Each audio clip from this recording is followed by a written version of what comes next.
आगे चलें जी। इसमें जो है सेव एज को भी आपने समझ लिया और इसके बाद सेव एज पीडीएफ, ये ओरिजिनल जो प्रोफेशनल इन पेज है 3.11 इस वक्त हम चला रहे हैं। इसके अंदर ये सहूलत है कि आप अपनी फाइल को टेक्स्ट फॉर्मेट की बजाय पीडीएफ फॉर्मेट में कन्वर्ट कर लें।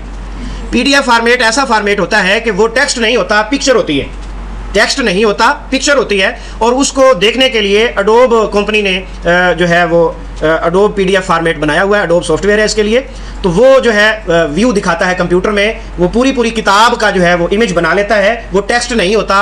अलबत्ता अगर इंग्लिश किताब की आप पीडीएफ बनाएंगे तो उस पिक्चर को आप टेक्स्ट में कन्वर्ट कर सकते हैं। ऐसे कन्वर्टर और सॉफ्टवेयर मौजूद हैं, लेकिन उर्दू और अरबी के लिए अभी तक कोई ऐसा कन्वर्टर नहीं बना जो टेक्स्ट अपना पिक्चर फॉर्मेट को टेक्स्ट फॉर्मेट में लेके आए।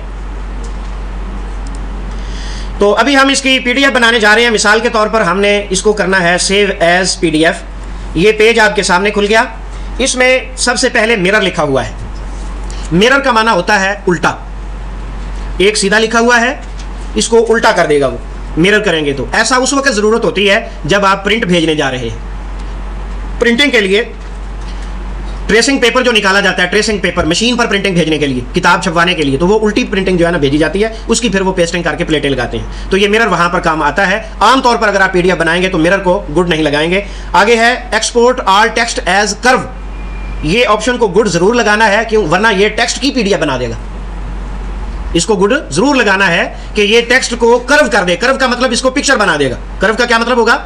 इसको पिक्चर, एक तस्वीर बना देगा, टेक्स्ट फॉन्ट इसके खत्म कर देगा।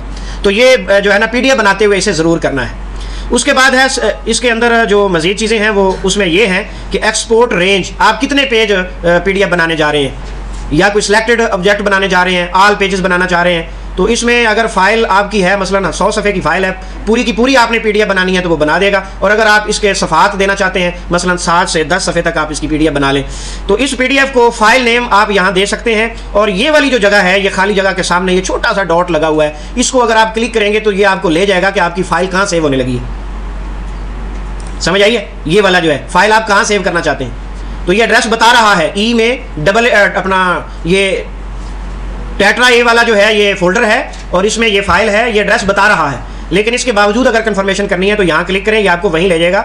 अगर आप इसकी जगह तब्दील करना चाहते हैं तो ये वाली जगह से ऊपर निकलें और जहाँ आप चाहें इसको सेव कर दें। मिसाल के तौर पर मैं इसे डेस्कटॉप पे ले आता हूँ। यहाँ इसका फाइल का नाम देंगे। ये देखें जी, मैंने फाइल का नाम दे दिया, इसको सेव किया। अब इसका एड्रेस चेंज हो गया, पहले कुछ और था, अब एड्रेस और है। इसको अगर आप एक्सपोर्ट करके कोरल में इंपोर्ट करना चाहते हैं तो ऐसे ही जाने दें। और अगर आपने पीडीएफ बनानी है तो फिर शो